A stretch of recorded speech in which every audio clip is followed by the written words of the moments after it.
NOVOCAINE is directed by Dan Berk and Robert Olsen and stars Jack Quaid as Nathan, an assistant manager at a bank in San Diego, who is a regular nerd that doesn't associate much with people, lives a basic life, and spends his free time playing an online game with his one friend in the world named Roscoe, even though they have never met in real life. When a coworker named Sherry accidentally spills coffee on his hand, he is unfazed by it. She offers to buy him lunch as an apology, which at first he denies, even though he's had a crush on her for months. One of his clients just lost his wife and offers him words of advice that he adheres to and accepts her lunch offer. Nathan reveals to Sherry that he has a nervous system disease where he is incapable of feeling pain. He can't even do something as simple as eating food that you have to chew because he may unknowingly bite off his own tongue.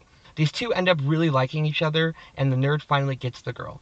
The next day, the bank is robbed by three men dressed in Santa Claus costumes. They take the money and keep Sherry as a hostage. Nathan decides he needs to rescue his dream girl, and his incapability to feel any pain is something that the robbers are not prepared for. It's time to turn our brains off with this one because this is a dumb action movie that is just meant to be enjoyed as a popcorn entertainment. If you go in with too much of an analytical mindset, then you will be disappointed.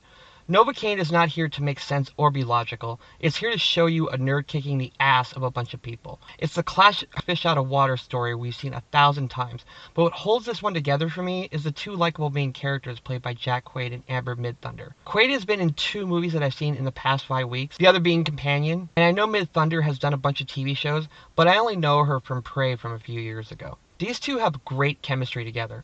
When they go to a bar early in the film, they encounter an old bully that Nathan had who gave him the nickname NOVOCAINE because of his condition. At first it seems that Sherry thinks this is no big deal, but she uses that as a disguise to lower the guy's guard. Then she pulls a real amazing payback prank on him involving hot sauce, which was really funny and quickly made me like her and their relationship. I think Quaid has been in some good roles with some great counters to his persona in the past few movies he's been in, so please keep that up. The fight scenes in this movie are brutal, and especially in the last act of the movie. They don't shy away from showing you its violence. We're not talking anything crazy here like people's heads flying off, but the impact of things like bullets, stabbings, and bones breaking isn't shied away from. This is an R-rated action movie that's in the spirit of some of its contemporaries such as Nobody. Did you like Nobody? If you did, you will like this movie, I'm sure. Things that really bothered me about NOVOCAINE, though, almost sink the picture for me. But I just kept telling myself that it was a dumb action movie and to just focus on the action and the cute relationship and ignore all of the logical inconsistencies. The movie introduces some cops pursuing the robbers and Nathan, but they are your typical, in every action movie, stupid cops who do things that cops would never do in real life or just rely on the same old stereotypes that have been assigned to cops in this genre since the 1970s.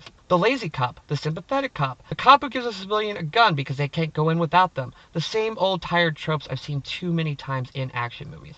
That stuff kind of annoyed me because I'm just bored of those cliches, but some of them I'm willing to accept as long as the intrigue and action pull me along. But unfortunately, the movie loses its intrigue and goes onto automatic pilot mode about 60% of the way through, and devolves into action scenes and jokes that stretch the gimmick longer than I'm sure it was originally intended for. The jokes involving Nathan not being able to feel pain were mostly really funny in the first half, but once our hero goes to a house that is booby-trapped, then I knew that the gimmick had run out of steam, and they were just stretching it out for more than it could provide.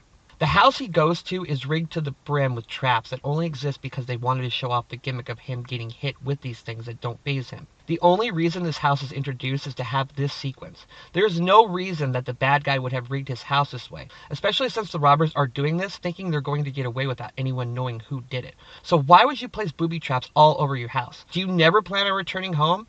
Even if the police find out it was you involved in the crime, they storm your house, they're not going to find anything because you'll be long gone with your fortune. This house only exists to exploit the gimmick. This is when NOVOCAINE began to lose me. Worse, though, is there is a character reveal about midway through that I think was completely unnecessary for the design of this story. I can't reveal what it is without getting into spoilers.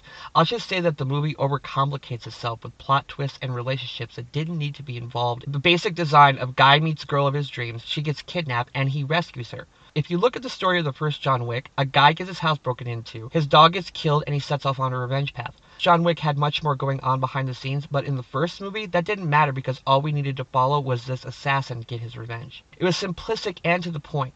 NOVOCAINE just gives itself too many subplots, in my opinion. Once we learn the truth of what is really going on with every character, it doesn't service the end at all because the backstory relationships are only inserted to give extra complications to what is a pretty basic story. If it wasn't for how committed Jack Quaid is to this character, I would have just written this movie off about midway through, but I was able to stick with him through the journey. The movie is too long at 1 hour and 50 minutes. It could have been cut by 15 minutes and not lost anything to it. The last act goes on for what seems like an hour with too many false climaxes, and the villains aren't anything special. But as I said in the beginning of this review, if you just turn your brain off and go in for the silly ride, then you should really enjoy NOVOCAINE.